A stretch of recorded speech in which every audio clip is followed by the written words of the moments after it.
I think my mother did exactly the right thing. I think it's absolutely extraordinary. Princess Royal, Princess Anne, she's given an interview to talk about her brother becoming king. The most interesting thing I thought she said was about a slimmed-down monarchy.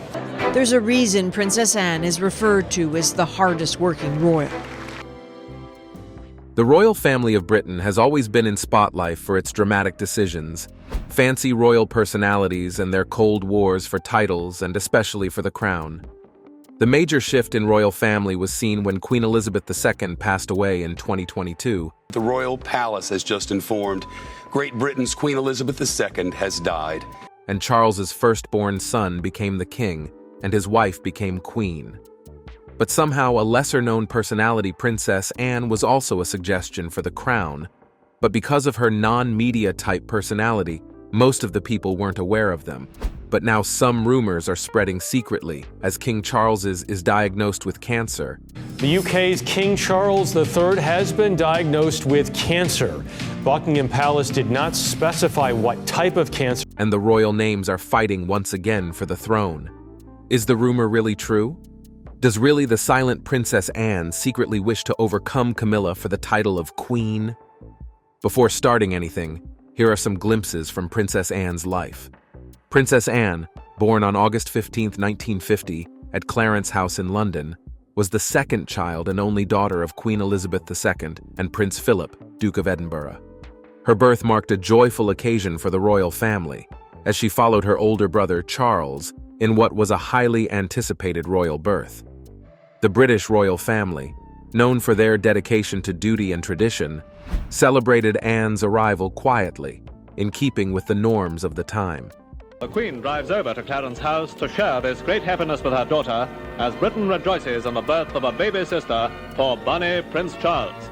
She was christened in the music room of Buckingham Palace just a few weeks later, a moment marked by family and close friends. At the time of her birth, Anne was third in line to the throne, behind her brother Charles and their mother, the Queen.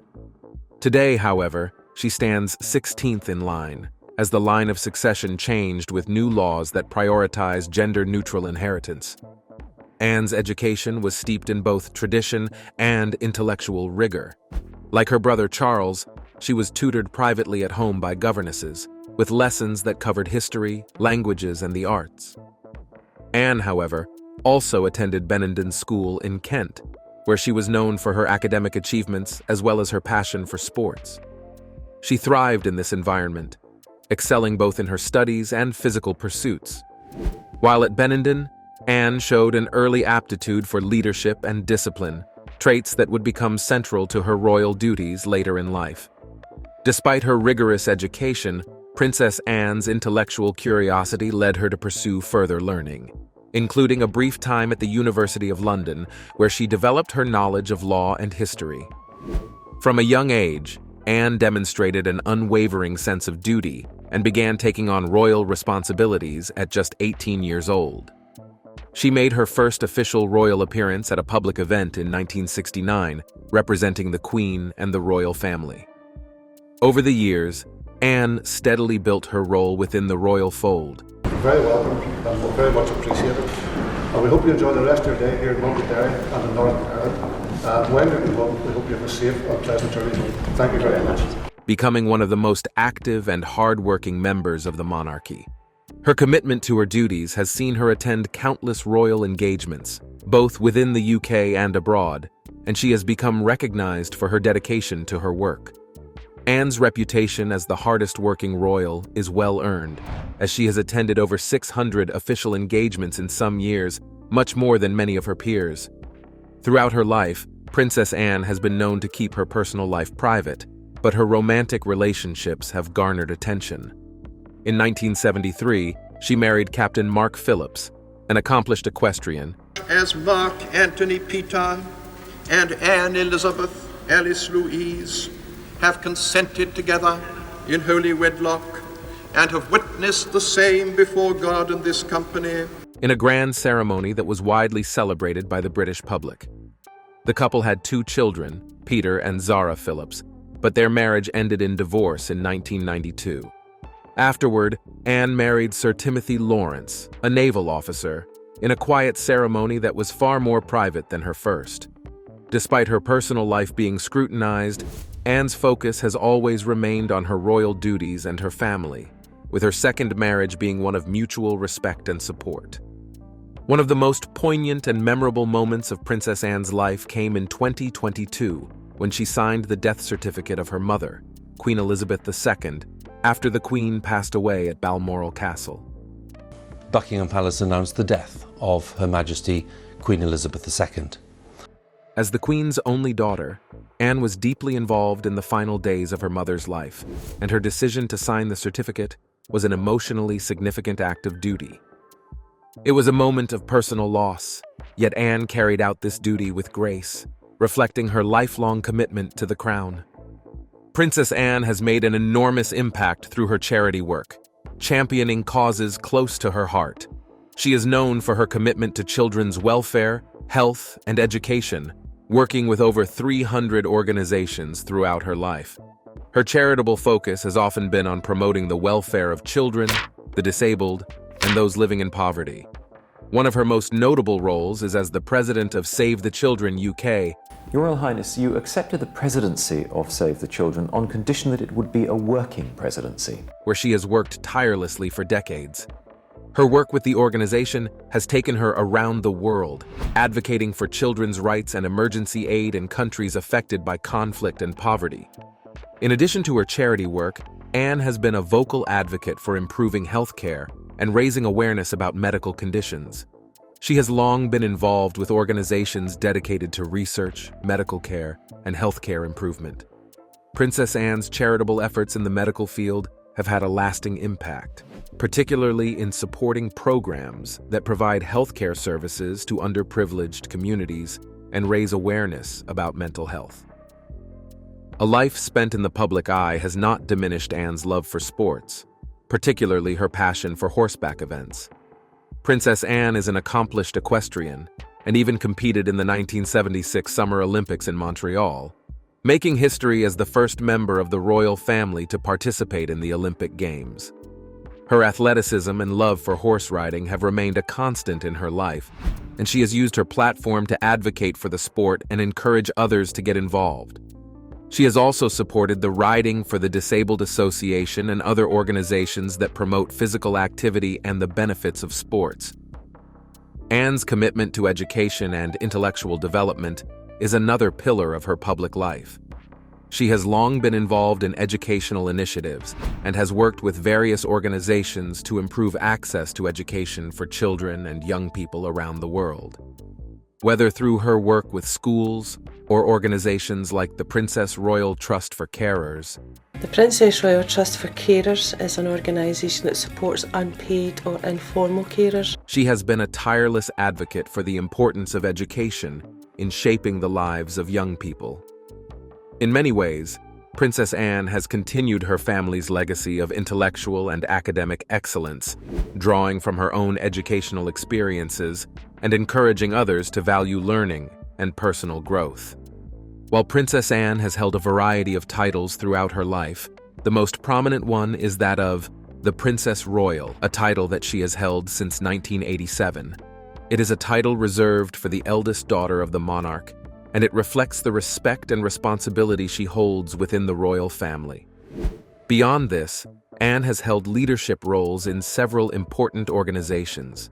She has served as the president of the British Olympic Association, the International Equestrian Federation, and countless charities. Her leadership has been central to the success of these organizations, and she is widely admired for her ability to lead with integrity and passion. In a notable contrast to many members of the royal family, Anne made a deliberate decision not to give her children royal titles. Despite her high status in the monarchy, she chose to raise Peter and Zara Phillips without the formal titles of prince or princess, allowing them to live as private citizens. This decision was made out of a desire to let her children lead independent lives, free from the constraints of royal protocol and public scrutiny. It was a reflection of Anne's own belief in hard work and independence, values she sought to instill in her family. Throughout her royal life, Princess Anne has had a complex and often difficult relationship with the media. Known for her no-nonsense attitude and direct manner, she has frequently clashed with journalists and photographers, especially when they have intruded on her personal life. Princess Anne's no-nonsense attitude. Princess Anne is known for her straight talking and quick wit. One of the most famous moments came in 1971 when she openly requested that photographers stop taking her picture, a plea that became a symbol of her determination to maintain her privacy. Her sharp tongue and no pretenses attitude earned her comparisons to her father, Prince Philip, who was also known for his blunt comments and frankness with the press. Despite the challenges with the media, Princess Anne has remained steadfast in her duties and continued to serve her country with distinction.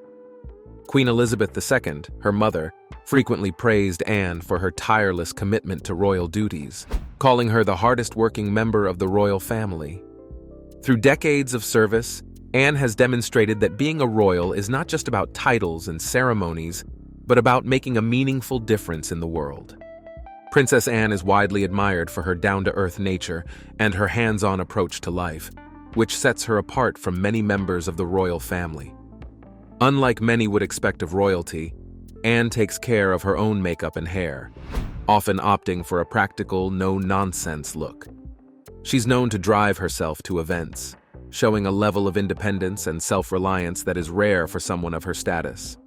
Even when attending public events, Anne has been seen using portable toilets, further demonstrating her unpretentious side. Her humble approach to life shows that, despite her royal title, she is not concerned with luxury or unnecessary attention. When asked about retiring, Princess Anne has been steadfast in her refusal. Even as she approaches her 70s, she has made it clear that she has no intention of stepping back from her royal duties or charity work. "I'll retire when I'm dead," she famously quipped, showcasing her commitment to service and her tireless work ethic. People admire her for this determination, often calling her graceful and unique among the royals for her willingness to stay fully engaged with her responsibilities. Her longevity in the public eye, combined with her dedication, has made her a beloved figure, different from the usual royal image many expect. In terms of fashion, Princess Anne may not always seek the limelight, but she is undeniably a style icon for the royal family. Known for her classic, elegant choices, she often opts for well-tailored outfits that emphasize functionality over flamboyance. Her wardrobe collection includes a variety of dresses and coats in timeless styles, with her hats being one of her signature features. Whether it's a formal royal event or a more relaxed outing, Anne has always stayed true to her unique sense of style, focusing on practicality and comfort. It's also worth noting that she is known for making sustainable fashion choices, frequently re-wearing outfits and making the most of her wardrobe. The royal most recognized for her thrifty dressing is Princess Anne, who frequently reuses handbags, skirts, and hats dating back to the middle of the 1970s, which contrasts with the fast-paced world of fashion trends. People have taken notice of her thoughtful fashion choices, and she's even been listed as one of the most stylish royals, a nod to her ability to combine elegance with practicality. She is often seen repeating dresses, which has earned her praise for being down-to-earth, particularly in contrast to some of the other royals who may not repeat outfits as often. Anne's approach to fashion proves that being stylish doesn't have to mean constantly chasing the latest trends. It's about looking good while staying true to one's values. In many ways, Anne's approach to public life has made her a beloved figure, winning hearts just as her late sister-in-law Princess Diana did. While some might think that Anne should be the next queen, it is often said that she would rather focus on her royal duties and charitable work than take on the ceremonial role. The passing of the crown from Queen Elizabeth to her son Charles was difficult, as it marked the end of an era. But it was handled with grace, particularly when Charles's marriage to Camilla was announced after Diana's death. The princess, who spent her life in the relentless glare of the public eye, died in a speeding car in Paris, apparently trying to evade pursuing photographers. In a respectful gesture, Camilla was given the title of Duchess of Cornwall rather than Princess of Wales, out of respect for Diana's memory. Over the years, Camilla has slowly worked to win the hearts of the British public, much like Anne did in her own quiet, steady way. While the transition of royal titles can be difficult, Both Anne and Camilla show that grace, humility, and dedication to duty are at the core of royal service. Anne's down-to-earth qualities and Camilla's slow, thoughtful approach have made them respected and admired figures in their own right, each forging their path with dignity and respect for the royal traditions. Camilla's journey to her current position as Queen Consort has been one marked by both public scrutiny and quiet determination. When she first entered the royal fold, many raised eyebrows, questioning her role in the royal family, especially given the controversy surrounding her relationship with Charles and the aftermath of Princess Diana's death. However, over the years, Camilla worked tirelessly to gain the respect and value within the monarchy that she enjoys today. Through her charitable work, calm demeanor, and steady support of her husband, King Charles, she has gradually won over many who were initially skeptical of her place in the royal family. Despite her hard-earned role as Queen Consort, it's important to note that this title is not permanent in the traditional sense.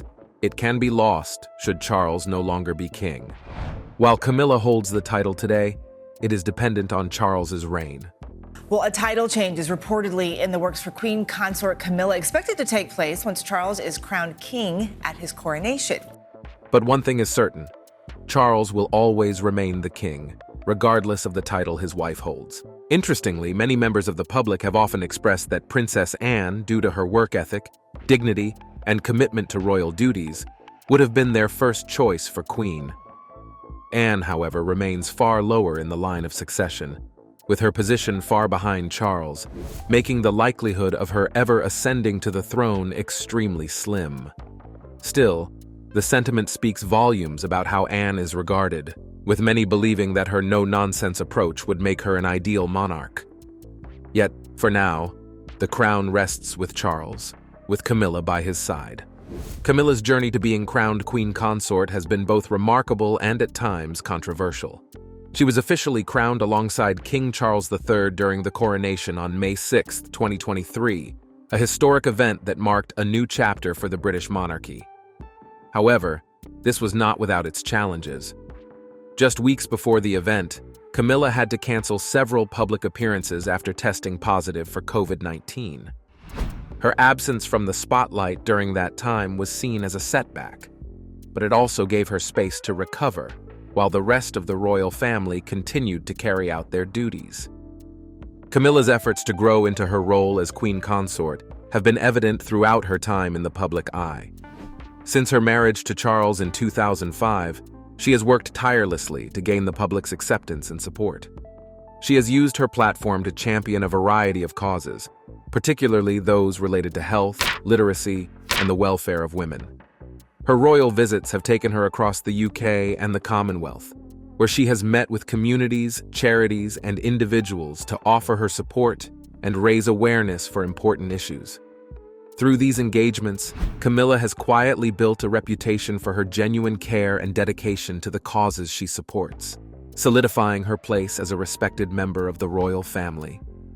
When King Charles was diagnosed with cancer, breaking news in the United Kingdom, where King Charles III has been diagnosed with cancer. Camilla demonstrated her strength and resilience. During a difficult period when Charles faced health concerns, she stepped up to take on additional responsibilities, all while maintaining a graceful and feminine demeanor. Her ability to balance the demands of her royal duties while providing emotional support for her husband showed a different side to Camilla, one that was often overlooked in earlier years. Her compassionate approach during this time won her even more respect, both within the royal family and among the public. When Charles and Camilla's marriage was first announced, many assumed that Camilla would never hold the title of queen, given the public's lingering attachment to Princess Diana. Instead, it was stated that she would be known as Princess Consort when Charles ascended to the throne. However, as time passed and the public gradually accepted her role, the narrative shifted.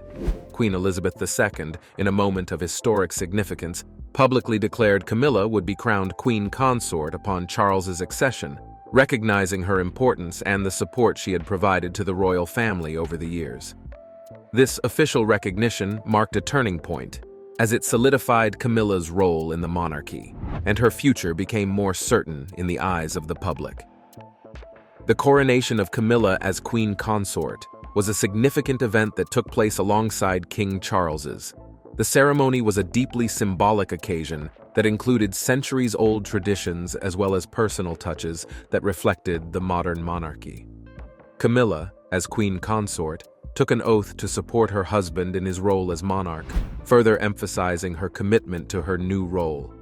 It was a moment of celebration, not only for her, but for the royal family as a whole.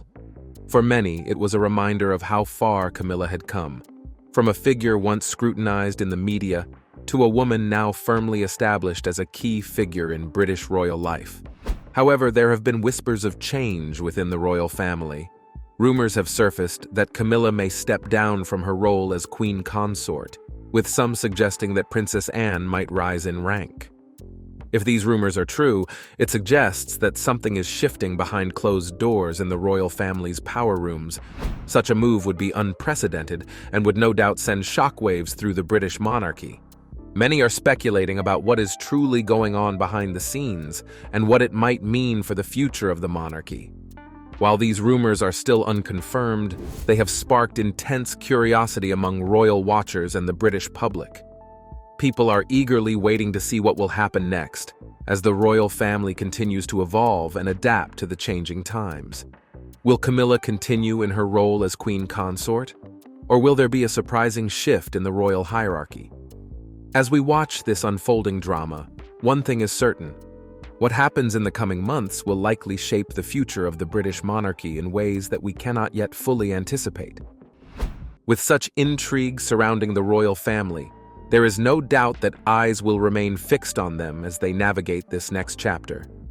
Whether Camilla continues to hold her position as Queen Consort, or if Anne's role grows in prominence, it wasn't just a personal disagreement. Anne's comments seemed to mirror the broader reluctance many people felt at the time. A lot of this hesitation came from the complicated history between Camilla and Charles, particularly how it was connected to Princess Diana. For years, Camilla had been seen as the other woman in the tragic story of Charles and Diana's marriage. This history cast a long shadow over Camilla's public image, making her path to acceptance a difficult one. The public wasn't quick to forget, and neither was Princess Anne. In fact, Anne's skepticism was a reflection of what many others in the family and even the general public felt. It wasn't just about liking or disliking Camilla as a person. It was about what her role represented in the aftermath of such a highly publicized and emotional chapter in the royal family's history.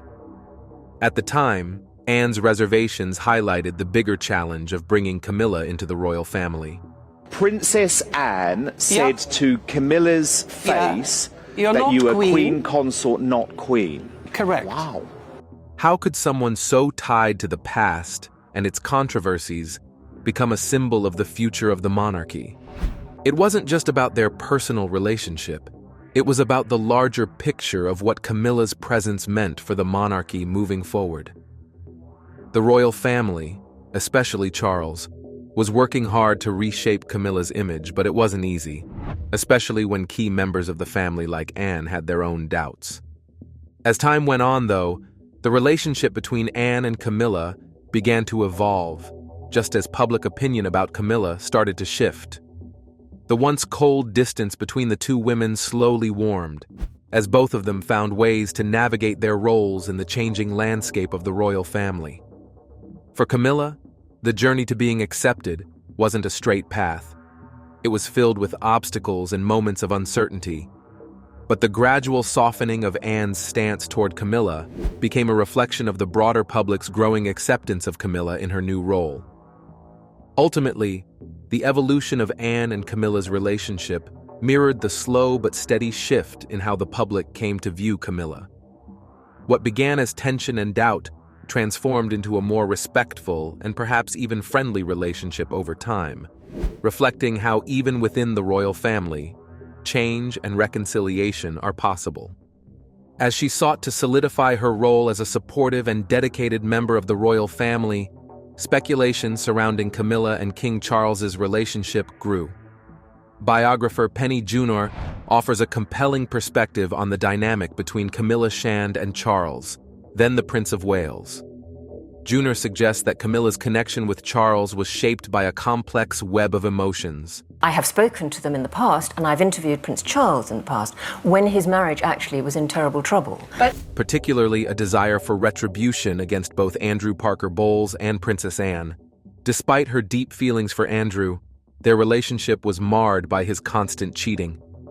Andrew, known for his charm and social status, often pursued other romantic interests while remaining tied to Camilla. This pattern of betrayal left her feeling hurt and frustrated, and Princess Anne's involvement with Andrew only deepened her emotional turmoil.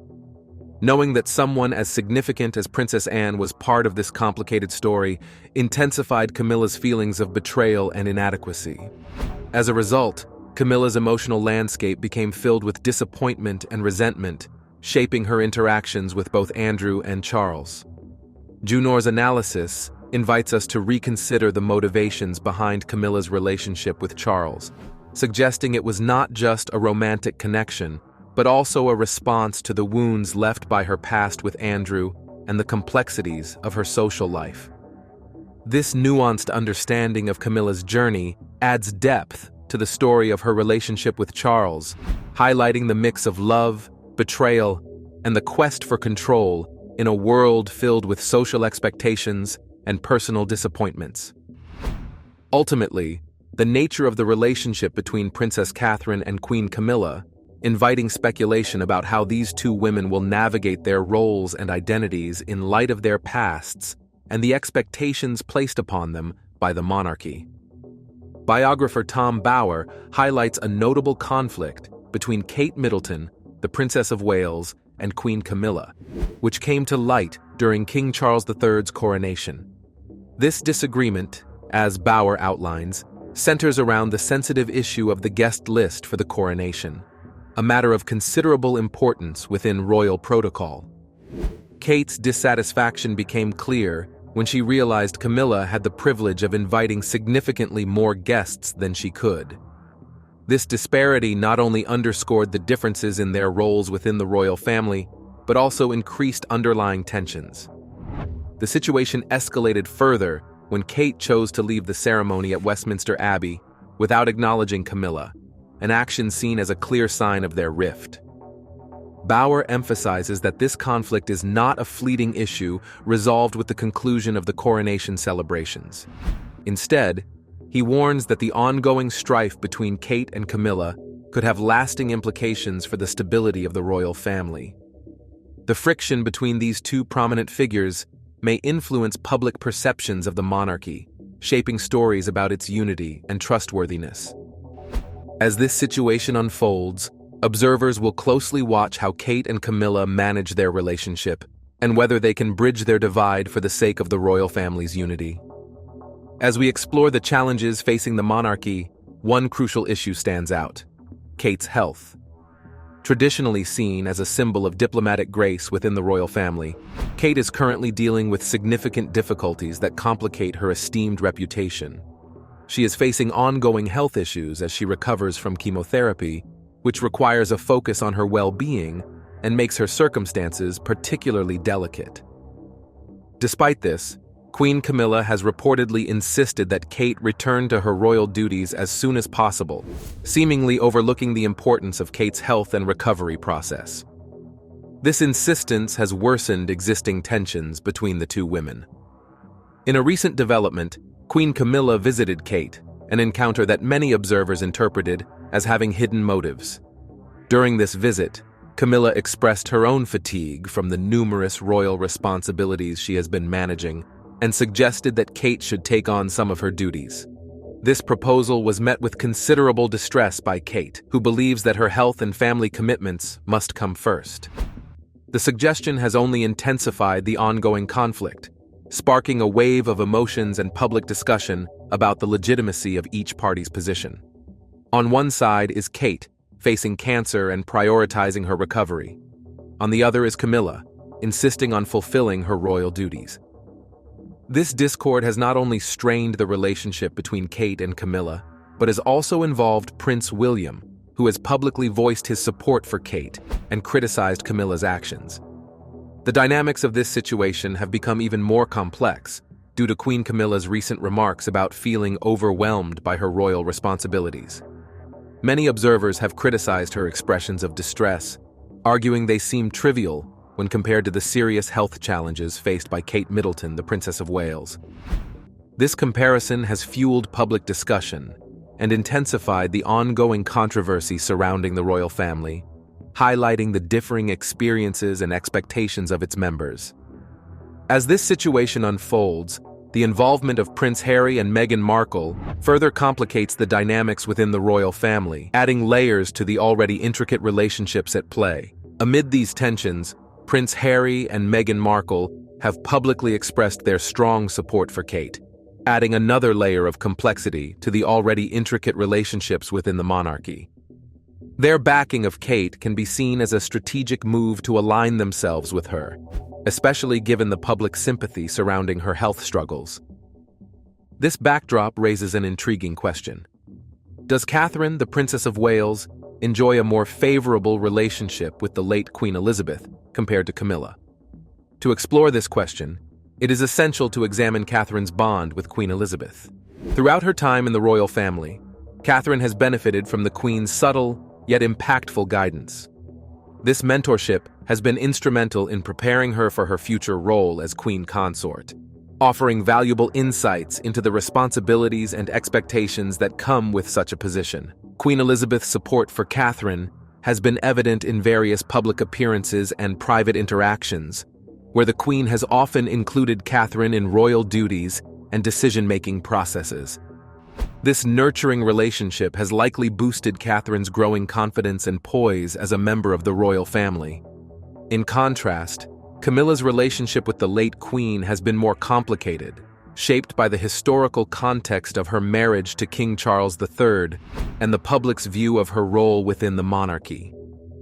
While Camilla has certainly found her own place, her journey has been marked by challenges and scrutiny that differ from those faced by Catherine. Ultimately, the dynamics among these three prominent figures reflect a web of relationships influenced by personal experiences, public perceptions, and the changing nature of the monarchy. As the royal family navigates these challenges, the mix of support, mentorship, and public sentiment will continue to shape their stories and the future of the institution. Over time, Catherine and the Queen's relationship evolved into a deep and increasingly close bond, especially through their regular afternoon tea gatherings when William and Catherine lived at Kensington Palace. These peaceful afternoons provided a perfect setting for the two women to share their thoughts, experiences, and dreams, creating a friendship that went beyond the formalities often linked with royal life. The relaxed atmosphere of these tea sessions allowed them to connect personally, discussing everything from family matters to their roles within the royal family, fostering a sense of camaraderie that was both comforting and supportive. This connection was further strengthened in 2019 when Queen Elizabeth publicly acknowledged Catherine's unwavering commitment to the royal family. In a significant gesture of recognition, the Queen awarded Catherine the prestigious Dame Grand Cross of the Royal Victorian Order, an honor that celebrates individuals for their service to the monarchy. This award not only highlighted Catherine's dedication and hard work, but also reinforced the bond between her and the Queen. If you enjoyed this video, please like and subscribe, and don't forget to click on the next video shown on your screen.